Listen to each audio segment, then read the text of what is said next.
Pemirsa Hasanah, ketika melihat langit, pernahkah kita berpikir di mana letak dari ujung semua semesta ini? Tentu sulit untuk menjawabnya, karena yang seperti ini sudah di luar nalar. Bahkan semaju-majunya ilmu astronomi masih belum bisa memecahkan hal ini. Tapi dari berbagai sumber Al-Quran dan hadis Nabi SAW, semua semesta ini berujung pada satu lokasi yang sangat menakjubkan. Sidratul Muntaha. Lokasi paling tinggi di ujung dari semua semesta. Lebih tepatnya bagian paling atas setelah langit ketujuh. Tempat ini sendiri tak pernah bisa dimasuki oleh siapapun, bahkan termasuk malaikat Jibril. Namun berkat izin Allah, Nabi Muhammad jadi satu-satunya makhluk yang pernah memasukinya dalam sebuah perjalanan dahsyat yang disebut Mi'raj. Dari sejumlah sumber terpercaya, Sidratul Muntaha dijelaskan cukup jelas bagaimana bentuk dari tempat satu ini. Sebuah tempat yang berbentuk seperti pohon bidara, atau dalam bahasa Arabnya adalah sidrah. Detailnya seperti apa? Rasul tak mengatakan hal itu dengan cukup jelas. Hanya saja, beliau mengungkapkan jika tempat ini sangatlah indah.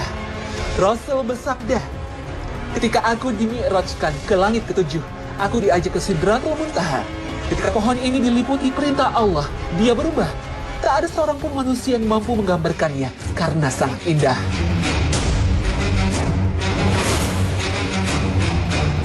Dalam riwayat Ibnu Mas'ud radhiyallahu anhu disebutkan bahwa dinamakan Sidratul Muntaha karena semua ketetapan Allah yang turun pangkalnya dari sana, dan semua yang naik ujungnya ada di sana. Tidak jauh berbeda dengan apa yang disampaikan Imam As-Sa'di dalam tafsirnya.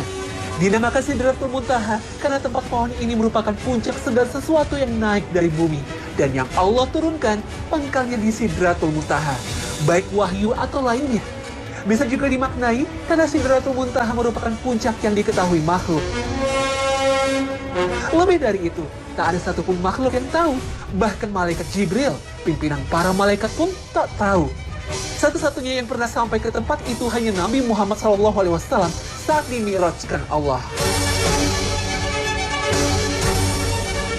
Selainnya pohon, Sidratul Muntaha juga memiliki daun, buah, dan akar.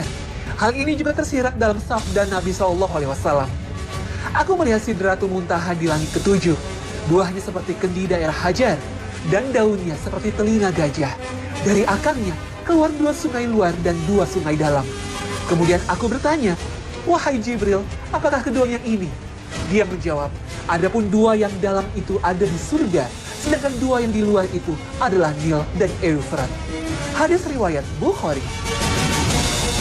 Dengan bentuk daun seperti telinga gajah yang lebar-lebar yang sangat rimbun, hingga sebuah riwayat ada yang menyebut jumlahnya sama dengan bilangan makhluk yang Allah ciptakan. Dari sini makin terbayang seperti apa Sidratul Muntaha, betapa rimbunnya tempat ini.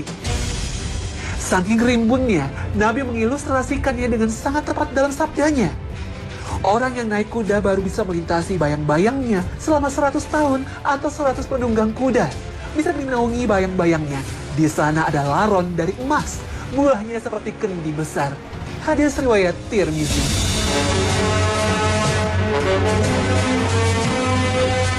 Sidratul Muntaha begitu agung dan indah, sampai-sampai Nabi tidak kuasa dalam sabda yang dijelaskannya. "Ketika saya dimi'rajkan ke langit ketujuh, saya diajak ke Sidratul Muntaha. Ketika pohon ini diliputi perintah Allah, dia berubah. Tidak ada seorang pun manusia yang mampu menggambarkannya karena sangat indah." Hadis riwayat Abu Ya'la. Di tempat inilah Nabi SAW melihat wujud asli malaikat Jibril. Karena sepanjang hayatnya, malaikat Jibril selalu datang menemui Nabi dalam rupa-rupa yang berbeda. Dan ini adalah kali kedua Nabi melihat wujud Jibril alaihi salam. Peristiwa yang kemudian menjadi buah bibir di kalangan Quraisy yang menjadikannya sebagai kesempatan untuk memperolok Muhammad SAW. Inilah yang diabadikan Allah Subhanahu wa Ta'ala dalam Al-Quran. Apakah kaum musyrik Mekah hendak membantahnya tentang apa yang telah dilihatnya? Sesungguhnya Muhammad telah melihat Jibril itu dalam rupanya yang asli pada waktu yang lain, yaitu di Sidratul Muntaha. Di dekatnya ada surga tempat tinggal. Muhammad melihat Jibril ketika Sidratul Muntaha diliputi oleh sesuatu yang meliputinya. Penglihatannya Muhammad tidak berpaling dari yang dilihatnya itu dan tidak pula melampauinya. Sesungguhnya dia telah melihat sebagian tanda-tanda kekuasaan Tuhannya yang paling besar. Al-Quran Surah An-Najm ayat 12 hingga 18. Apakah orang musyrikin hendak meragukan dan membantah bahwa Rasulullah SAW telah melihat Jibril? Padahal dia telah melihat Jibril dalam bentuk aslinya sebanyak 2 kali. Pertama, ketika Jibril berada di atas ufuk yang tinggi di bawah langit dunia setelah Nabi menerima wahyu pertama di Gua Hiro.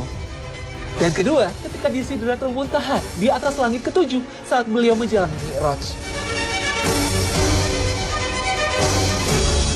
Nabi Muhammad SAW melihat Jibril di tempat tersebut, tempat para arwah yang tinggi dan suci yang tidak bisa didekati setan atau arwah yang buruk.